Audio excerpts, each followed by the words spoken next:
Assalamualaikum warahmatullahi wabarakatuh. Alhamdulillahirrahmanirrahim. Puji syukur hadirat Allah SWT yang telah menyebarkan rahmat dan dayanya sehingga saya dapat membuat video kali ini dengan sangat menantang sekali. Yang terhormat sebagaimana Bapak Muhammad Rahmat Dambi selaku utusan mata kuliah pengampu ayat dan hadis ekonomi.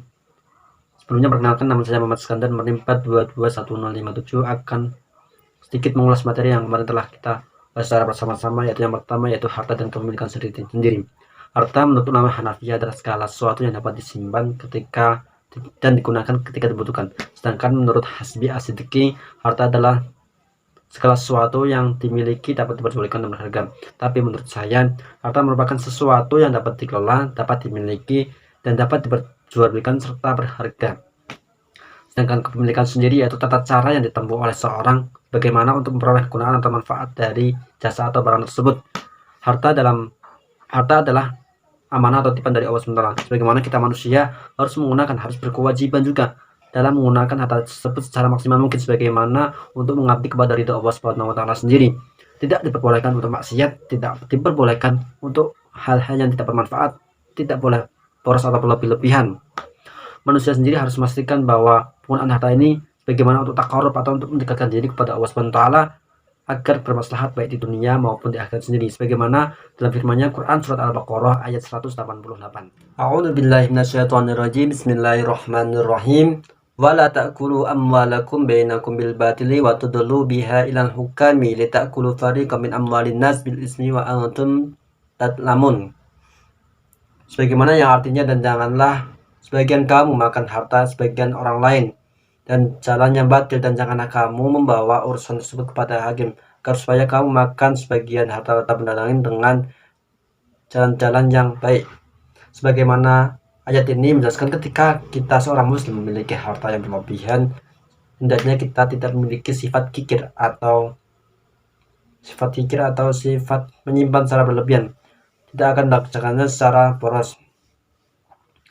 Sebagaimana dalam pandangan Islam sendiri, harta bukanlah esensi tujuan yang pertama dalam hidup manusia sendiri, melainkan harta sendiri sebagai sarana untuk mendekatkan diri kepada Allah SWT, untuk mendapatkan tujuan dan ridho Allah SWT sendiri, untuk menjadikan amal baik kita sendiri, dan tentunya manfaatkan semua harta tersebut ke jalan yang benar.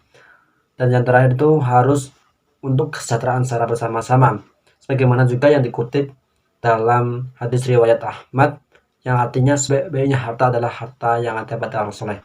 Di sini kita dapat maknai dalam pengelolaan harta orang yang soleh sendiri akan yang tergantung dengan niat, tata cara, tujuan yang baik akan berbeda dengan harta yang digunakan untuk memuas kebutuhan saja. Baik, selanjutnya yaitu materi yang kedua, yaitu etos kerja dan wirausaha. Etos kerja sendiri dalam Islam merupakan cara pandang yang diyakini oleh seorang muslim, bagaimana bahwa bekerja itu bukan untuk memuliakan dirinya saja atau menambahkan kemanusiaannya saja, tetapi juga sebagai suatu manifestasi dari adanya nilai-nilai amal soleh dan nilai-nilai ibadah yang sangat tinggi dalam Islam sendiri. Dalam Islam sendiri memiliki etos kerja Islam yang sangat tinggi, bagaimana dilandasi dengan moralitas yang sangat baik seperti jujur, tanggung jawab, amanah, dapat dipercaya, menepati janji, dan tentunya yang terakhir bertawakal kepada Allah SWT. Etos kerja dalam Islam sendiri menggunakan dasar-dasar pemikiran yang sangat Islam. Bagaimana ada dua, yang pertama yaitu menggunakan nilai-nilai ilahiyah atau nilai-nilai yang berorientasi kepada ketuhanan yang Maha Esa, ketuhanan kepada Allah SWT. Dan yang kedua yaitu etos kerja dalam Islam ini sebagai upaya untuk memperoleh hasil, baik nanti hasil material maupun non material sendiri. Untuk material sendiri yaitu kewirausahaan sendiri. Kewirausahaan adalah kemampuan kreatif dan inovatif yang dijadikan sebagai dasar kiat dan sumber daya untuk mencari peluang menuju kesuksesan sendiri. Kewirausahaan bukanlah suatu ilmu ajaib untuk memperoleh harta dalam sekejap saja. Namun, kewirausahaan ini sebagai sebuah ilmu, seni, dan keterampilan di mana mampu mengolah atau mengelola keterbatasan sumber daya untuk mempertahankan hidup, dijadikan sebagai mencari nafkah, dan di sini nanti akan meraih puncak karir dalam seorang sendiri.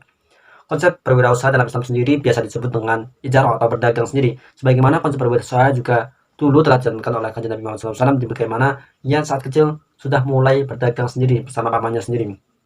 Sebagaimana yang diajarkan dalam Rasulullah SAW, ada empat sifat yang harus ditanamkan dalam berwirausaha. Yang pertama itu sidik atau jujur, yang kedua ada tablik atau menyampaikan, yang ketiga ada amanah sendiri, yaitu dapat dipercaya, dan yang terakhir adalah fatonah atau cerdas sendiri. Itu saja, sekian dari saya, kurang lebihnya mohon maaf. Wassalamualaikum warahmatullahi wabarakatuh.